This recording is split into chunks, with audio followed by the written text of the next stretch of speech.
Nós fizemos uma enquete no Instagram e perguntamos: você é ansioso ou ansiosa? 100% das pessoas que responderam disseram sim. Sim, nós sabemos que a ansiedade é um mal crônico que se agravou ainda mais nos últimos tempos, especialmente por conta da pandemia de coronavírus, mas a ansiedade virou um caso de saúde muito sério e é preciso cuidar disso. Nós trouxemos inclusive esse assunto para uma especialista, mas antes a gente queria mostrar pelo menos uma das respostas que chamaram a nossa atenção no Simples Assim da nossa enquete. Olha só, essa pessoa nos respondeu que inclusive toma medicamento para ansiedade. Sério, muito sério. E a gente está aqui com a Juliana Fumagalli, que é psicóloga e que vai falar com a gente agora no Simples Assim. Ju, muito obrigada por nos receber aqui. Imagina, é um prazer estar com você, Gi. E a situação da ansiedade, né? Atualmente sim, ela piorou. Nós temos a situação da pandemia que ajudou a agravar os sintomas, porque nós sabemos que a ansiedade é excesso de futuro, né? E todo excesso de futuro nos reserva uma carga de insegurança. E claro que vai piorar muito porque nós não sabemos o que vai ser depois. A ansiedade, ela acaba deixando a gente bastante incomodados por não sabermos como lidar com o amanhã, né? E nós vivemos hoje, o pessoal ainda não entendeu, né, Gi? Exato, olha só, antes que o pessoal, os haters de plantão falem alguma coisa, nós estamos dentro da clínica da Juliana, mas estamos a mais de 2 metros uma da outra. João tá de máscara, inclusive. Juliana e eu tiramos, óbvio, para que você que nos assiste possa compreender direitinho o que é que a gente está conversando. Mas vamos lá, Juliana, a gente está ansioso por tudo isso que nos gera, mas como você disse, por excesso de futuro. A gente deixa de viver o hoje para preocupar-se com o amanhã? Exatamente, Gi. A gente, na verdade, vive o hoje pensando no amanhã. Então, nós não temos uma qualidade no nosso hoje, sabendo que a gente só tem hoje. Hoje eu sei que eu vou acordar, trabalhar, eu vou viver a minha vida, nós vamos dormir. E o amanhã só vai existir se nós acordarmos e fazermos acontecer o nosso amanhã. A gente pode planejar o amanhã? Na verdade, devemos, porque diminui, sim, esses sintomas de ansiedade. Mas não dá pra gente viver o amanhã. E a maioria das pessoas que tem um transtorno de ansiedade, que inclusive essa internauta, né, que falou sobre o uso da medicação, foi sim aumentado, a busca até pela psiquiatria, porque as pessoas não conseguem se manter nesse normal, que é o planejar o hoje e o amanhã, mas viver somente o hoje. Então o planejamento faz parte da diminuição desses sintomas ansiosos. No entanto, a gente não pode fixar-se apenas no planejamento. Vou abrir um parênteses para um exemplo. Eu tenho uma mania de planilha e eu gosto muito de escrever tudo. Então, e muitas vezes eu me pego ansiosa porque eu sei que esse amanhã está incerto demais na minha vida. E aí eu aumentei a minha ansiedade. E aí?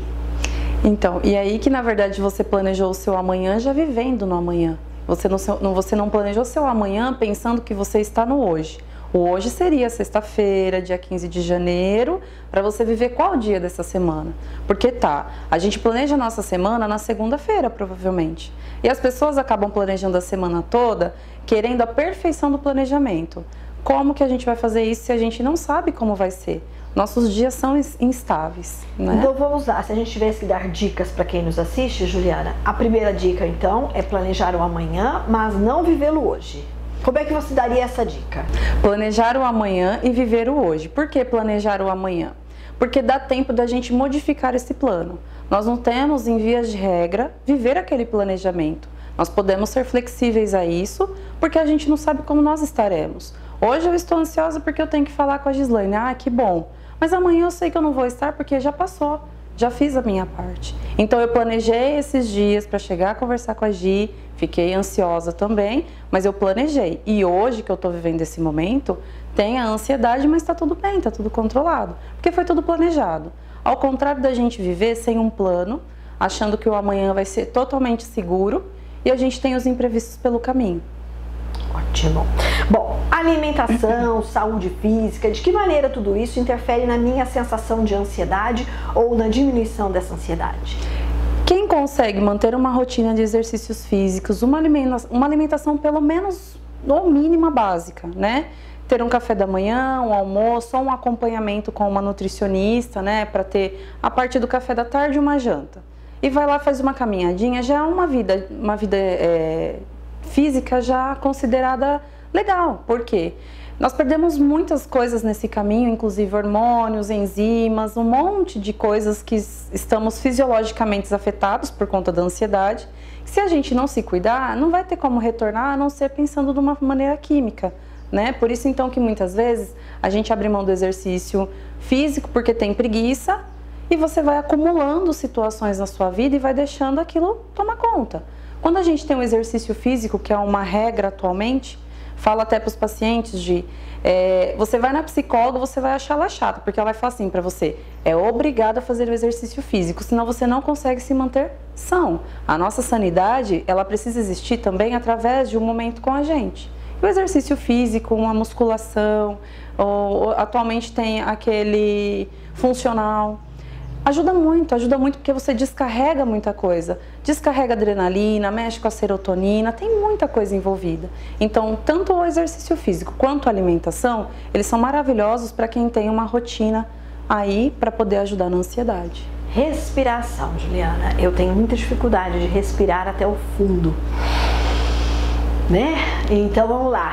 Por que a respiração é importante no controle da ansiedade e que dica você daria com relação a isso? A respiração de hoje é o que a gente tem de mais importante na nossa vida, tanto física quanto emocional. Por quê? Ela é a nossa reguladora natural da ansiedade. Por quê? Na respiração a gente tem que se concentrar. Então, quando alguém chega assim pra você, nossa, hoje meu dia foi muito cansativo, tô muito estressado, nossa, eu não aguento mais. Ela respirou em algum momento? Não. Aí ela vai fazer assim, ó. Ela respirou? Ela não respirou. Ela bufou. Ela bufou porque foi muito estressante, um dia muito desgastante. Então, quando a pessoa para e ela faz o exercício de respiração, há um relaxamento, porque você oxigena o seu cérebro e você sabe que você está respirando. E você não está trabalhando, você não está correndo, porque muitas vezes a gente tem gatilhos de ansiedade com a respiração. Como? A gente não sabe respirar pelo nariz e soltar devagar pela boca. A gente ou respira pela boca, ou a gente respira só pelo nariz, e aí a gente não consegue se concentrar em nada do que a gente está fazendo, porque a nossa respiração está errada. Então vamos lá, Gi, basicamente como funciona uma respiração? A gente vai puxar pelo nariz, segurar de 3 a 6 segundos e soltar devagar pela boca. Então a Gi, que é super ansiosa, vai lá e vai fazer. E isso tem que fazer quantas vezes? Não tem um tempo certo nem quantas vezes. Tudo depende da pessoa, de como ela está se sentindo, se ela está muito nervosa, se ela está muito ansiosa, se ela está muito estressada. Mas o básico é respirar pelo nariz, puxar pelo nariz, segurar de 3 a 6 segundos e soltar devagar pela boca. Não bufar, tá? É soltar devagar. Por que é que a gente vai tanto à geladeira quando a gente está ansioso? Abre, fecha, abre, fecha, abre, fecha. Na verdade, a gente abre a geladeira até para pensar muitas vezes, né? Porque a gente não tem controle de alguns pensamentos. Então a gente acha que vai encontrar na geladeira algumas coisas que a gente não está encontrando na gente. Por isso que a geladeira não é importante no processo da gente entender a ansiedade. Você está ansiosa, você sabe que você está ansiosa, concorda? Aí você vai na geladeira, eu vou procurar um docinho. Qual docinho? Tem? Não, não tem, mas eu vou na geladeira buscar alguma coisa. É a mesma coisa que você ir ao mercado sem saber o que você quer comer ou comprar. Uma bolachinha, um salgadinho, um bolinho, tá, e você comprou o que de saudável para você se alimentar?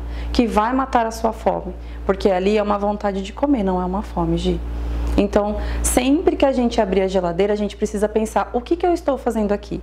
Eu estou aqui para cobrir alguma coisa que está me faltando, eu estou com fome, ou eu estou aqui simplesmente porque eu não tinha nada para fazer?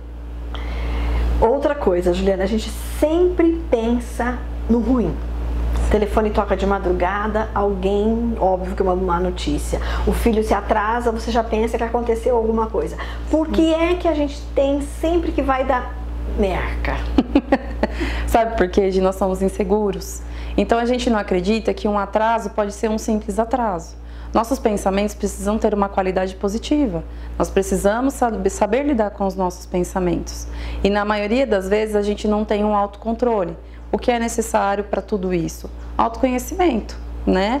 Uma terapia alternativa, o exercício físico, uma terapia com um psicólogo, você ter um momento para consigo, né? Parar, respirar, entender o momento para não ficar pensando nas merdas que a vida pode dar, né? Porque em algum momento pode sim ser um imprevisto de saúde, mas será que vai ser sempre assim? Pode ser uma boa notícia? né? São pequenos gatilhos mesmo que a gente tem, mas nem sempre são negativos. O que são gatilhos de ansiedade? Você já citou isso 2 vezes. Os gatilhos são situações que desenvolvem emoções referente à ansiedade. Medo, né? Eu vou passar por um pontilhão e eu vi um acidente ali. Eu acho que sempre vai acontecer alguma coisa. Esse é um gatilho para ansiedade, eu posso passar mal dirigindo. Um outro gatilho é, eu fui nadar e sem querer eu tomei um pouco mais de água. Você vê uma piscina, você sente muito medo, isso pode ser um gatilho para sua ansiedade. Que o gatilho para ansiedade gera as crises ansiosas, que pode vir a ser tanto tratadas, dependendo do grau delas, quanto medicadas e tratadas. Sempre lembrando de que o psicólogo não serve só para os problemas da ansiedade. Ele serve também para orientar a melhorar a ansiedade antes dela virar uma patologia. Prevenir. Prevenir. Qual que é o principal ponto que a gente precisa então pensar? Eu acho que eu vou voltar lá no começo da nossa conversa. É aquela história de viver o hoje para não ser ansioso.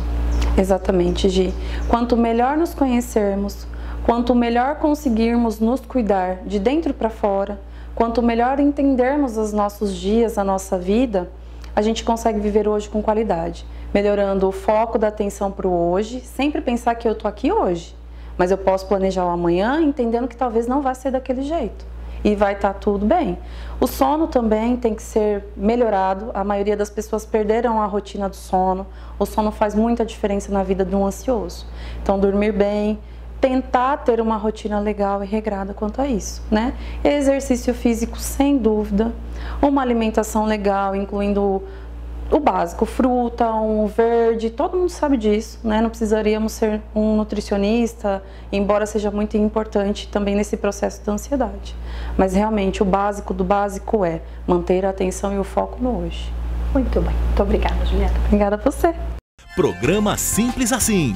Apoio Sim Comércio Catanduva, trabalhando pelo comércio varejista.